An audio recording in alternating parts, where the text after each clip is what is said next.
All right, the history of Summerlin is what we're talking about today. And to help us do that, we have from the Mullen Blankfeld Group, sponsors of this segment, we have with us Harvey.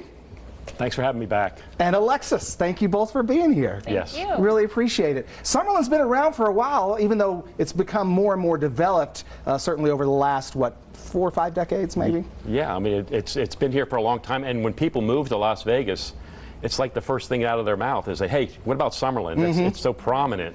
But Alexis here, she's a native of Summerlin. So okay. I thought we'd bring her. Are you born and raised in Summerlin? Well, born and raised in Las Vegas. Okay. And then my family built a house out there in '94, and Summerlin Parkway didn't exist. Right. Right. But the neat thing I think about Summerlin is the story, right? That Howard Hughes bought all that land in 1950 and then just sat on it until '88 when development really started.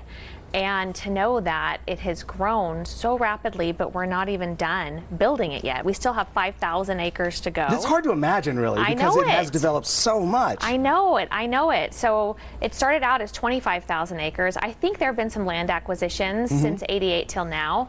And watching it go from entry-level housing to the Summit, which is over $20 million, or you can get a condo for $9 million. Yes. 150 miles of walking trails, public schools, private schools, country clubs. It's a wonderful place to live, and I love telling people about it, that is where I live, that's where I'm raising my kids. It's such a beautiful area, and for longtime Las Vegans, when I first moved here, it was 1994, and at West Sahara and Fort Apache was the edge. Yeah, right. That's that was right. It. That was the end edge of town. Las Vegas. Yeah. Yep. As a kid, I played like in the dirt out there. Isn't that amazing? It is. It is. And now we've got public schools, private schools, all those trails. We win national awards all the time for being the #1 master plan community in the country. Yeah. And the one that I love the most is that National Geographic gave us an award for being #1 for outdoor living.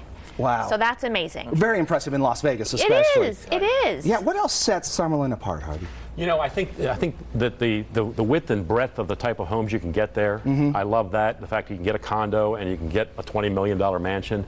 But what's fascinating to me is that we always sit here and we say, gee, I wish I would have. Howard Hughes bought it for $3 an acre. Okay, it's slightly more than that now. Slightly more than that now, yeah. So that's, to me, that's one of the most interesting things about it. And he named it after his grandmother. The Summerlin is his grandmother's name. So wow. Just very personable and and you say Summerlin is kind of matter of fact, but there's a great history to it. Yeah, and it's a beautiful area, and it is well designed too. It is. So homes going well. There's still a lot of inventory.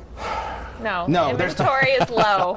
Their inventory is low. And that's the problem. When people say, hey, what about Summerlin? You go, There's not a lot anywhere in the valley right now, but Summerlin in particular. And they're building more, like Alexis said, there's 5,000 acres still to be developed out there.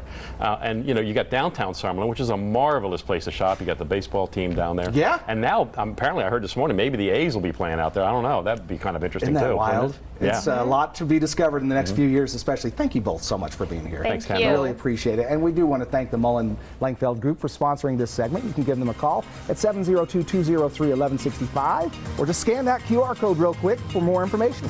We'll be right back.